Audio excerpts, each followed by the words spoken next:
নাম শুনিলেই চকুৰ আগত ভাহি উঠে এজন হৃদয়বান মানুহৰ প্ৰতিচ্ছবি। তেওঁ কিমান যে হৃদয়বান সেই গল্প সকলোৰে জ্ঞাত।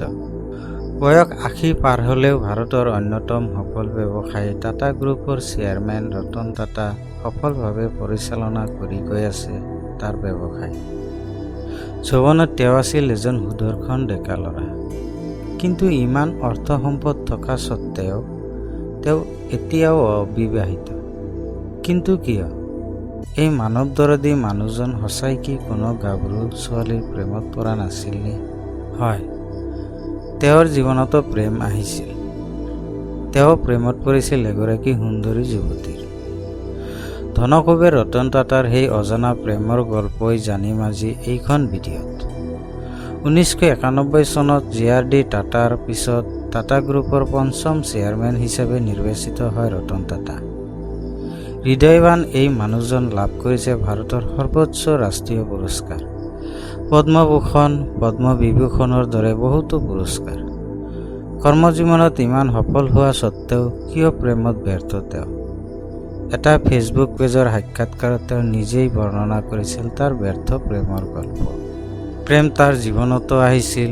যৌৱনৰ এটা সময়ত তেওঁ প্ৰেমত পৰিছিল, আনকি বিয়াৰ কথাও হৈছিল সিহঁতৰ, কিন্তু অৱশেষত সেই প্ৰেম আৰু সফল নহ'ল।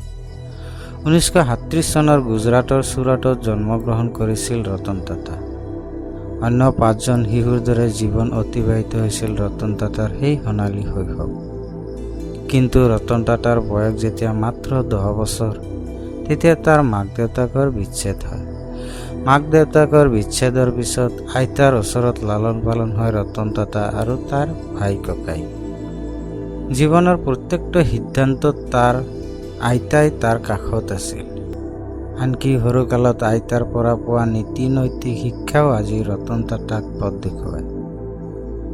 তেওঁ আমেৰিকাৰ কোনো কলেজৰ পৰা আৰ্কিটেক্সাৰ লৈ পঢ়া শুনা কৰিব বিচাৰিছিল, কিন্তু তাৰ দেউতা নবেল টাটা বিচাৰিছিল তাৰ সন্তান আমেৰিকাৰ কোনো কলেজৰ পৰা ইঞ্জিনিয়াৰিং লৈ পঢ়া শুনা কৰাৰ।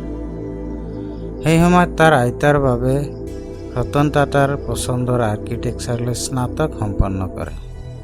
স্নাতক সম্পন্ন কৰাৰ পিছত 2 বছৰ তেওঁ আমেৰিকাৰ লছ এঞ্জেলেছত চাকৰি কৰে আৰু তাতেই এক মাৰ্কিন সুন্দৰী প্ৰেমত পৰে ৰতন টাটা।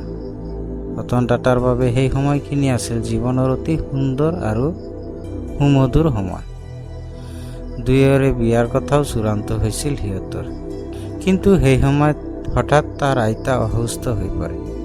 তাৰ পিছত ৰতন টাটা আমেৰিকাৰ পৰা ভাৰতলৈ উভতি আহে, কিন্তু তাতেও সিহঁতৰ প্ৰেমত কোনো বাধা হোৱা নাছিল। কথা আছিল ৰতন টাটা দেশলৈ উভতি অহাৰ পিছত তাৰ প্ৰেমিকা ভাৰতলৈ আহিব আৰু বিয়া কৰি ভাৰততে থাকি যাব। এই প্ৰস্তাৱত মান্তিয়ে হৈছিল তাৰ প্ৰেমিকাৰ পৰিয়ালবৰ্গ, কিন্তু সিহঁতৰ প্ৰেমত বাধা হৈ থিয় দিয়ে ভাৰত চীনৰ যুদ্ধই।